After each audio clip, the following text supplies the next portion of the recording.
আপোনালোক সকলোকে মোৰ চেনেললৈ স্বাগতম জনাই মই আজি এল'ভেৰাৰ বিষয়ে দেখুৱাবলৈ ওলাইছোঁ।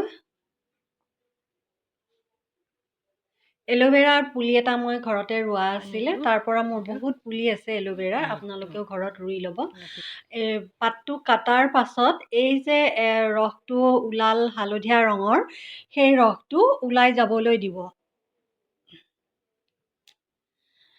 সেই হালধীয়া ৰঙৰ আঠা আঠাৰ যিটো ৰস ওলায়, সেই ৰসটো ছাল বা চুলিৰ কাৰণে আকৌ ক্ষতিকাৰক হয়। এল'ভেৰাটো ছাল বা চুলিৰ কাৰণে যিমান উপকাৰী হয়, সেই ৰসটো থাকিলে কিন্তু ক্ষতিহে কৰে বেছিকৈ। কাঁইটবোৰ কাটি ল'লোঁ আৰু ভালদৰে ধুই চাফা কৰি ল'লোঁ পাতটো।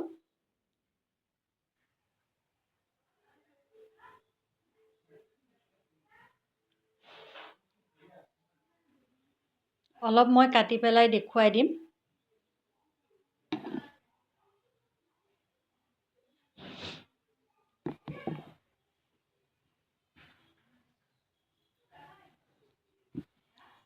এই ভিতৰৰ জেল অংশটো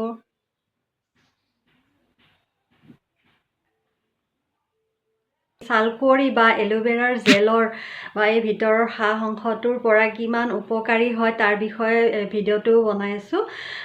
ছাল আৰু চুলিৰ বাবে এই ছালকুঁৱৰী বা এল'ভেৰা বহুত উপকাৰী হয়। এইটো খাবও পাৰি, খালেও বহুত ভাল হয়, বহুত বেমাৰৰ কাৰণে ভাল হয়। ইয়াৰ ভিতৰৰ জেল অংশটো উলিয়াই পেলাই আমাৰ আইতাহঁতে কৈছিলে যে মূৰত দিলে বহুত হাই প্ৰেছাৰ থকা মানুহৰ মূৰটো ঠাণ্ডা পৰে, ইয়াৰে ভৰণ দিলে, লেপ দিলে। ৰ'দেই পোৰা ছালৰ কাৰণে ছালকুঁৱৰীৰ এই জেলটো বহুত উপকাৰী হয়, বহুত উত্তম হয়। ৰ'দত ওলাই গ'লে কেতিয়াবা ছাল পোৰা হয় আৰু কেতিয়াবা বহুত খজুৱতি, বহুত বিজবিজনি হয়। স্কিনত মোৰ এবাৰ হৈছিলে, বহুত মুখখন খজুৱাই থাকে, চিটচিটাই থাকে। তেতিয়া মই ৰাতি ইয়াৰে জেল অংশটো উলিয়াই অকণমান পানীৰ লগত মিক্স কৰি গোটেই ৰাতিটো শোৱাৰ আগে আগে লগাই গোটেই মুখখনত লগাই শুওঁ। ৰাতিপুৱা মুখখন ধুই দিওঁ। আকৌ দিনতো মই তেনেদৰে লগাই ৰাখিছিলোঁ। তাৰ পাছত মোৰ খজুৱতি নাইকিয়া হৈ গৈছিল। এতিয়ালৈ মোৰ বৰ্তমান খজুৱতি নায়েই। এতিয়া বহুত বছৰৰ আগৰ কথা এইটো আছিলে। উলিয়াই চুলিত নাৰিকল তেল বা আপোনালোকে যি তেল ব্যৱহাৰ কৰে সেই তেলৰ লগত মিক্স কৰি চুলিৰ গুৰত লগাব, তাৰপাছত শ্বেম্পু কৰি ধুই দিব। ৰ'দে পৰা ছালত মুখত ক'লা ক'লা দাগ পৰে আৰু পিম্পলছৰ কাৰণেও ভাল, ক'লা দাগৰ কাৰণেও ভাল। আৰু চুলি শুকান হোৱা বা চুলি ফটা, ৰ'দত চুলি ৰঙা পৰা তেনেকুৱা সমস্যা থাকিলে ছালকুঁৱৰীৰ ৰস ব্যৱহাৰ কৰিব পাৰে। চুলি ক'লা হয়। আৰু ভৰি গেৰুৱাটো লগাব পাৰে, ভৰি গেৰুৱা ফটা ভাল হয়।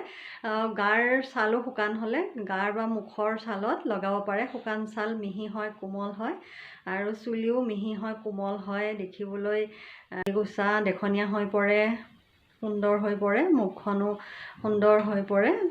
মই ব্যৱহাৰ কৰি চাই মই আপোনালোকক কৈছোঁ কথাখিনি। মই ব্যৱহাৰ কৰি ভাল পাইছোঁ, আপোনালোকেও চেষ্টা কৰি চাব পাৰে।